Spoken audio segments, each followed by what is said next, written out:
Hi friends, welcome to Shiva Blaze channel. ఈరోజు మనం 23rd అంటే రేపు మండే నిఫ్టీ అండ్ బ్యాంక్ నిఫ్టీలో up side and down side targets చెప్పుకుందాం. అలాగే ఫ్రైడే మార్కెట్ ఏం జరిగింది ఇక్కడ చూడండి. ఫ్రైడే మార్కెట్ చూస్తే ఫస్ట్ వచ్చేసి డౌన్ సైడ్ వెళ్ళింది, ఆ తర్వాత అప్ సైడ్ వెళ్ళింది. ఇక్కడ మీరు చూస్తే ఎప్పుడైనా ఏం చేయాలంటే, ఎలాగో అందరూ ట్రేడింగ్ వ్యూ చూస్తూ ఉంటారు కాబట్టి ఒకసారి గ్రాఫ్ను కొంచెం పెద్దది చేసుకొని చూస్తే సరిపోతుంది.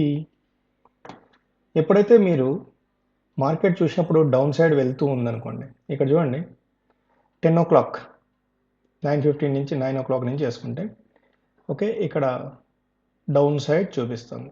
ఇక్కడ ఒకసారి డౌన్ సైడ్ వెళ్ళినప్పుడు ఇది first red candle, second red candle. ఎప్పుడైతే ఇది సెకండ్ రెడ్ క్యాండిల్ డౌన్ వెళ్ళి మళ్ళా ఎప్పుడైతే కన్సాలిడేట్ అయ్యిందో అప్పుడు ఏం చేయాలి, మనం నెక్స్ట్ ఏంటి సపోర్ట్ లెవెల్స్ అని చూడాలి ముందు పక్క. ఓకే, ఇక్కడ కానీ చూస్తే ఇది వచ్చేసి మంచి సపోర్ట్ లెవెల్ 12,760 మనం ఆల్రెడీ ఇచ్చింటాం. ఇది వచ్చే సపోర్ట్ లెవెల్ అని. ఎప్పుడైతే ఈ గ్రీన్ క్యాండిల్ అనేది స్టార్ట్ అయ్యి నెక్స్ట్ ఇది కూడా రెడ్ క్యాండిలే, బట్ ఇది స్టార్ట్ అయ్యి గ్రీన్ అయిపోయింది. ఇది ఎప్పుడైతే గ్రీన్ అయ్యి దీనికంటే ఈ లైన్ కంటే అప్లో ఉంటుందో అప్పుడు మనం ఏం చేయాలి, అప్ సైడ్కి వెళ్ళిందని. ఒకవేళ ఇక్కడ మీరు ట్రేడ్ ఏం చేయకుండా నో ప్రాబ్లం. ఈ సైడ్లో ఇక్కడ చూడండి, ఎప్పుడైతే ఇది ఫస్ట్ టైం వెళ్ళింది డౌన్ వెళ్ళింది డౌన్ వెళ్ళింది, సెకండ్ టైం ఎప్పుడైతే ఈ దీనిపైన ఎప్పుడైతే ఇది ఈ సపోర్టింగ్ లెవెల్ పైన అంటే ఇది చూడండి, ఈ సపోర్టింగ్ లైన్, ఈ సపోర్టింగ్ లైన్ కంటే పైకి వెళ్తూ ఉన్నింది అనుకోండి, ఇక్కడ ఎప్పుడైతే ఈ ఫస్ట్ది ఎంఏని క్రాస్ చేసిందో సెకండ్ కోసం వెయిట్ చేస్తే సెకండ్ గ్రీన్ వచ్చిందంటే ఇంకా బై చేయడమే. మనం చెప్పుకున్నట్టు ఇది సపోర్ట్ తీసుకున్నట్టు అక్కడ దీనికంటే కిందకి వెళ్ళలేదు. ఆ తర్వాత సెకండ్ది గ్రీన్గా ఎప్పుడైతే టర్న్ అయిందో అప్పుడు కానీ తీసుకుంటే ఆల్మోస్ట్ ఆల్ మీరు ఇక్కడ తీసుకుని స్టాప్ లాస్ దీని కింద పెడితే నెక్స్ట్ ఎగ్జిట్ అయ్యేది ఇక్కడే. ఓకే, ఇక్కడ ఏ టైంలో ఎగ్జిట్ అయినా కానీ నో ప్రాబ్లం. ఈ దీనికి దగ్గరికి మాత్రం రాలేదు. అసలు లాస్ట్ వరకు మీరు అలాగే వదిలేసినా కానీ ఏం కాదు, ఎగ్జిట్ కూడా కాదు, ప్రాఫిట్ ఎంతో కొంత అయితే వస్తుంది. ఓకే, ఇవి చూసుకోండి. ఎప్పుడైనా కిందకి వెళ్ళేటప్పుడు కొంచెం లాస్ట్ డేస్గా ఏదైతే నెక్స్ట్ లాస్ట్ 2 డేస్లో ఏం జరిగింది, ఎక్కడ సపోర్ట్ తీసుకుందని చూశారంటే ఆ సపోర్టింగ్ లెవెల్ దగ్గర మాత్రం అది చాలాసేపు కొట్టుకుంటూ ఉంటే మీరు వచ్చి అక్కడ పిఈల్ని ఎగ్జిట్ అయ్యి సిఈని తీసుకోవడానికి ట్రై చేయాలి. లేదు అక్కడే మీరు అదే పిఈలు పెట్టుకొని ఉంటే నెక్స్ట్ లాస్ అవుతారు. Same to same bank Nifty చూసినా కానీ మీకు అలాగే ఉంటుంది. చూడండి, ఇది వచ్చేసి డౌన్ సైడ్ బ్యాంక్ నిఫ్టీ వెళ్ళింది, సపోర్ట్ తీసుకునింది, ఆ తర్వాత టాప్కి వెళ్ళిపోయింది. ఇక్కడ ఎవరైతే బై చేసి ఉంటారో ఆ తర్వాత ఏ టైంలోనూ ఇది ఇక్కడికి రాలేదు.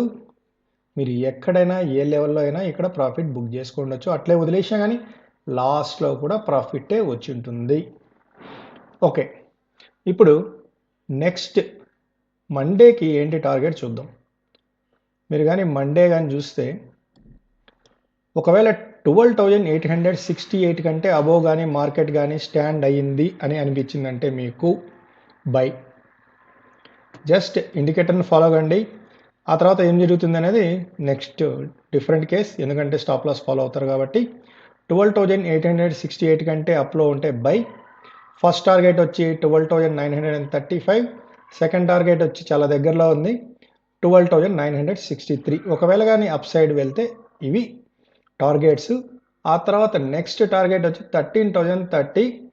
ఇక్కడ చాలా కాషియస్గా ఉండాలి. ఒకవేళ వెళితే దానికంటే పైకి వెళ్తే 13,133. ఇదైతే ఖచ్చితంగా ఈ వీక్లో వెళ్ళదు.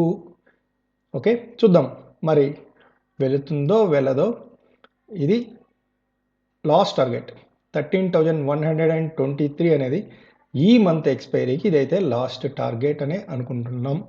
ఎందుకంటే almost all last some months నుంచి మార్కెట్ పైకి వెళ్ళింది. ఆల్మోస్ట్ ఆల్ 7,500 నుంచి 13,123 వరకు వచ్చింది.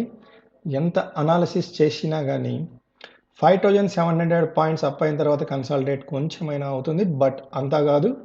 అట్లీస్ట్ 750, 500 to 750 అయితే కన్సాలిడేట్ కావాలి. అట్లీస్ట్ ఈ మంత్ మనం కానీ చూస్తే ఆల్మోస్ట్ ఆల్ ఒక 1500 పాయింట్స్ అప్ అయింది కాబట్టి 1/3 వేసుకున్నా కానీ ఒక 500 పాయింట్స్ కన్సాలిడేట్ అయితే అవ్వాలి. అది అవుతుంది, చూద్దాం. ఇక్కడ చూస్తే చూడండి, టాప్కి వెళ్ళింది, రిజెక్ట్ అయింది 12,963, కిందకు వచ్చింది కానీ సపోర్ట్ వచ్చి 12,760 దగ్గర తీసుకుంది. ఇది ఎప్పుడైతే ఈ టార్గెట్ను బ్రేక్ చేయదో, ఫస్ట్ టార్గెట్ 12,760 అంతవరకు అప్ ట్రెండ్లో ఉన్నట్టే. ఎప్పుడైతే ఇది బ్రేక్ చేస్తుందో అప్పుడు ఇది కిందకు రావచ్చు. వచ్చినా కానీ 12,000ను బ్రేక్ చేయదనుకుంటున్నాం. ఒకవేళ ఇన్ కేస్ 12,000ను బ్రేక్ చేస్తే అప్పుడు కథ అప్పుడు చూద్దాం. బట్ ఇక్కడ చూడండి, 12,816 కంటే కిందకు వస్తే సెల్ సిగ్నల్. ఫస్ట్ సపోర్ట్ ఇక్కడ తీసుకుంటుంది 12,760 దగ్గర. ఒకవేళ ఇది కానీ బ్రేక్ అయిందంటే ఇక ఆలోచించాల్సిన అవసరం లేదు. 12,658 next, 12,576 third target, 12,459 fourth target. ఇవన్నీ చాలా ఈజీగా టచ్ అవుతాయి. బ్యాంక్ నిఫ్టీ వచ్చేసేసి ఇక్కడ చూడండి, 12,900 29,288 కంటే అప్ వెళ్ళిందంటే బై సిగ్నల్. ఎందుకంటే బ్యాంక్ నిఫ్టీ ఇంకా బులిష్గానే ఉంది. ఫస్ట్ టార్గెట్ 29,441, దానికంటే పైకి వెళ్తే 29,688, దానికంటే పైకి వెళ్తే 29,921, దానికంటే పైకి వెళ్తే 30,188. ఇది ఈ మంత్కి అప్ అవ్వచ్చు. ఎందుకంటే ఇక్కడి నుంచి ఇంకా 900 పాయింట్స్ అప్ ఉంది. ఒకవేళ 29,031 కంటే కిందకి కానీ బ్రేక్ అయింది అనుకోండి, ఫస్ట్ లెవెల్ సెకండ్ లెవెల్ వరకు సపోర్ట్ ఉంది. 28,805 ఓకే బ్రేక్ అవ్వచ్చు. 28,646 మాత్రం మంచి సపోర్ట్ లెవెల్. ఇన్ కేస్ ఇది కానీ బ్రేక్ అయిందంటే నెక్స్ట్ మంచి ఫాల్ ఉంటుంది. 28,447 థర్డ్ టార్గెట్, 28,297 ఫోర్త్ టార్గెట్. ఇవి డౌన్ సైడ్ టార్గెట్స్. ఓకే, ఏమైనా కానీ బ్యాంక్ నిఫ్టీకి 28,646 దగ్గర మంచి సపోర్ట్ ఉంది. ఓకే, ఇది కానీ బ్రేక్ అయితే నెక్స్ట్ మంచి సపోర్ట్ 27,982. ఒకవేళ ఈ రెండు కానీ బ్రేక్ చేస్తే, అంటే ఇదంతా రేపే జరుగుతుందని కాదు, బట్ ఇవి up side and down side targets. ఎప్పుడైనా సరే ఇక్కడ చూడండి, ఈసారి కొంచెం లైన్స్ కొంచెం బ్రైట్ చేశాను. ఎక్కడైతే బ్రైట్గా లైన్స్ వేసానో అవి సపోర్టింగ్ లెవెల్గా వర్క్ చేస్తాయి. అప్ సైడ్కి వెళ్తే ఇదే బ్రైట్ లెవెల్స్, ఎక్కడైతే ఇది కొంచెం బోల్డ్గా ఉందో అవి వచ్చేసి మీకు రెసిస్టెన్స్ లెవెల్గా పనిచేస్తాయి. అదే డౌన్ సైడ్కి వెళ్తే సపోర్టింగ్ లెవెల్గా పనిచేస్తాయి. అది చూసుకొని మీరు ఆడండి. ఎస్జిఎక్స్ నిఫ్టీ అయితే ఇప్పటికైతే 17 పాయింట్స్ మైనస్లో ఉంది. ఓకే, యుఎస్ మార్కెట్ కూడా కొంచెం కూల్ డౌన్ అయింది. మీరు వచ్చి, ఎందుకంటే మార్కెట్ అనేది హై లెవెల్లో ఉంది కానీ భయపడాల్సిన అవసరం లేదు. ఎప్పటి వరకైతే మార్కెట్ వీక్నెస్ని చూపించదో, ఎప్పుడైతే బ్రేక్ డౌన్ అయినప్పుడల్లా మార్కెట్ పైకి లేస్తుందో అంతవరకు బయర్స్ ఇంకా ఉన్నట్లే, అంతవరకు మీరు భయపడాల్సిన అవసరం లేదు. ఇక్కడ చూడండి, ఇక్కడ Nifty and bank Nifty by signal, cell signals and up side and down side targets ఇక్కడ ఇచ్చాను. మీరు వీటిని కూడా చెక్ చేసుకోవచ్చు. స్టిల్ ఏంటంటే నిఫ్టీ వచ్చి కన్సాలిడేట్ అవుతూ నిదానంగా పైకి వెళ్తుంది, బట్ బ్యాంక్ నిఫ్టీ స్టిల్ బులిష్గా ఉంది. అదొకటే మీరు గుర్తుపెట్టుకోండి. Thank you very much friends. మీకు కానీ ఈ వీడియో నచ్చినట్టయితే లైక్ చేయండి, కామెంట్ చేయండి, మీ ఫ్రెండ్స్కి షేర్ చేయండి, సబ్స్క్రైబ్ చేయండి. Thank you.